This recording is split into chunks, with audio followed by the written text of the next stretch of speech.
We are taking the strongest step in Canadian history to move forward on tougher gun legislation. We are moving forward on a full-out ban on assault weapons, and we're moving forward to empower municipalities across this country, cities big and small, to ban handguns within their districts. What we're talking about now is a plan by Justin Trudeau to ask law-abiding firearms owners to follow more laws in response to shootings that, for the overwhelming majority of it, have been related to criminal activity. And that is why our plan for safer streets, safer communities is going after the criminals who use firearms.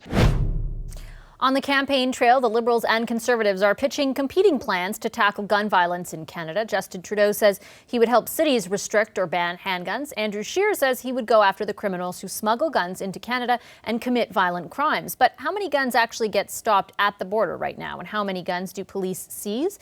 In the fiscal year 2018-19, the Canadian Border Services Agency says it seized 696 firearms. In the previous year, they seized 751 firearms. Compare that to the number of guns police forces seized, more than 25,000 in 2017. So why the gap between gun seizures at the border versus on Canadian streets? Recently, I spoke to Gary Clement about the issue. He's CEO and president of Clement Advisory Group and formerly the RCMP's National Director for the Proceeds of Crime program.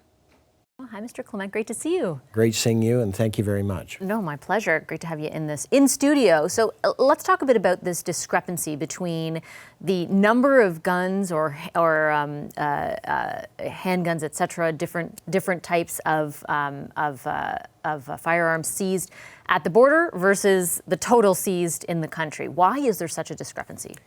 Well, I think there's a number of factors. First of all, what everybody has to realize is that the flow of guns, especially coming out of a place like Florida and Georgia and Alabama and Montana, I mean, it's you can pick up as many weapons as you want and do it fairly quickly.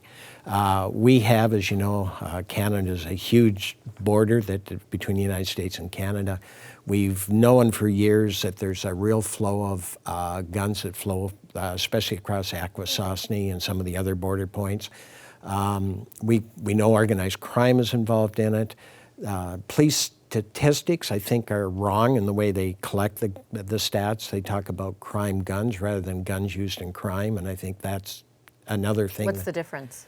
Well, a crime gun is one that's, you know, they picked up, but it doesn't put it to a particular crime necessarily, and it might have the serial number erased off it or something like that, so they call it a crime gun. So it could be a wide variety. But there can be a wide variety. So, you know, really to look at this and do it effectively, somebody's got to look at it and say, okay, we need to have an integrated type task force to work on these and bring in the collective of Canada Border Services, RCMP, Municipal forces, probably a prosecutor to be involved, and other intelligence units. Bring them all together, look at where the gaps are.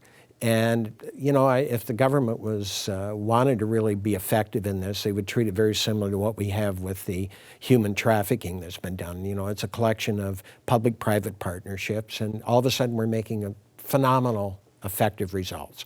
So if they were to do that and go after guns in the same way, we'd take down those that are buying them with fictitious identification. We would take down the gangs that are trafficking massive amounts of weapons. And they exist in this country, but nobody seems to be focused on them. And so if you look at the border, that's one area, but they're not working collaboratively with law enforcement.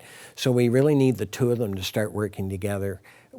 My belief is we'd be more effective. Why do you think the political will thus far hasn't been there? Because I imagine the things you're describing are not a new phenomenon, an overnight phenomenon. I imagine they've been there for a long time.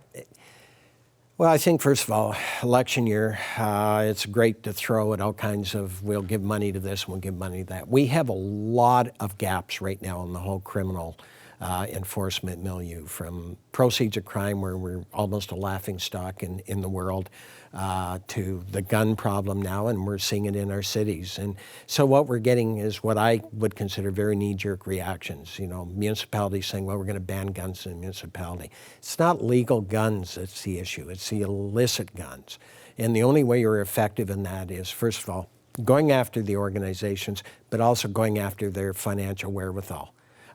you've got to put them out of business. And until we do that with effective integrated units, you can throw money at a problem, but it's not going to solve it. There are some proposals being put forth Yes. by, for example, the Conservatives are promising to hire 250 CBSA, Canada Border Services Agency enforcement officers. They'd create an agency firearms smuggling task force to intercept them at the border. So they would try to focus some efforts there and obviously some money there. The Liberals are also promising to, and I want to quote, move forward with more support for the RCMP to hire and train 100 additional officers. Does this fall into the category of throwing money at it? I mean, it seems to be at least targeted to a certain degree, but is it not enough from your perspective? Well, first of all, hiring 100 officers sounds great. That's a 5-year window to get them up to speed to be effective. So let's be realistic. You got to deal with the problem today. And all of this is 3 to 5 years out that's going to be successful. What can we do today with the limited resources there? The idea is bring all these groups together. Everybody has their unique skill set based on Canada Border Service has some great skill sets. RCMP, Municipal, they all have skill sets. Let's bring them together and start working together in a collaborative environment. Be far more effective than we are right now. We definitely need the government to put pressure on the United States to try and help out in preventing this flow of weapons. That's a big ask. It's not going to happen easy with the NRA. It's not going to happen. Current president, it's not going to happen. But I think it's something that you got to start working towards because it's not going to go away, and the problem is going to continue to increase, in my view. Yeah, and why do you think it has, increased? We know crimes, for example, committed with guns, especially in places like Toronto and other large urban areas, it's been increasing for a long time, which also speaks somewhat to the political will question too. But well, I think it's increased because let's go back to when Bob Paulson was commissioner and he came out and made it very clear that their focus has been terrorism ever since 9/11. And so I think his quote was, "It's a great day for organized crime." And I can tell you, even though I've been out of policing, in the role that I've played, organized crime has continued to escalate in their capability, their skill set. And so weapons just happens to fall in one of those commodities that they're happy to deal in.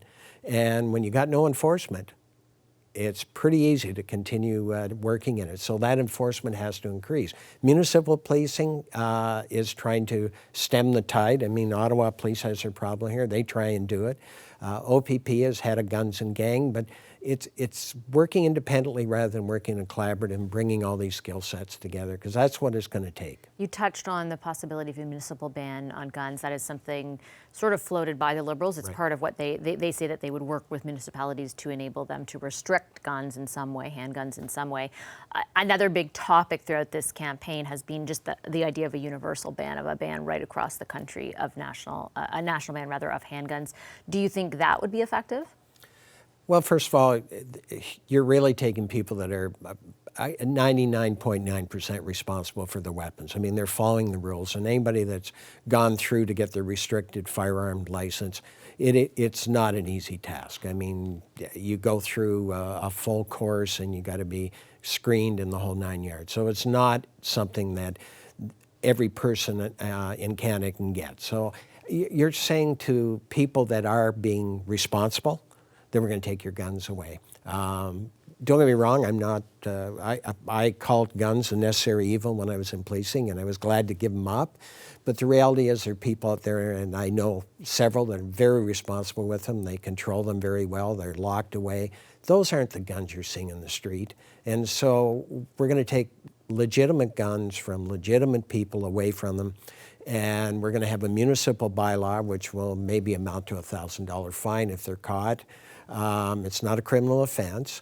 And what have we solved? We still haven't dealt with the underlying problem, and that's criminal guns. It's interesting because when you've seen, especially the calls have been after very, terrifying and awful experiences, and I think there's an emotional reaction, obviously, and understandably, absolutely.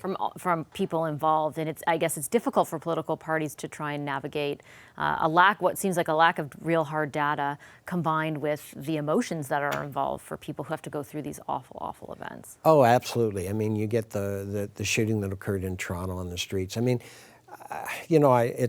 it's very difficult for both law enforcement and for all politicians of all stripes. What are we going to do? And you want to be able to show the public we're going to take a strong stand.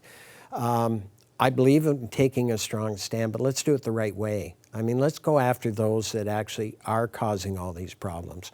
I don't think we do enough of it. I think organized crime has had a free ride far too long, and we really need to be far more effective and go after them. Okay, I'll leave it there, Mr. Clement. Thank you so much. Appreciate Thanks your very time much. today. Yeah. Hi, I'm Vashi Capellos, host of Power in Politics. See more of our show by subscribing to the CBC News channel or click the link for another video.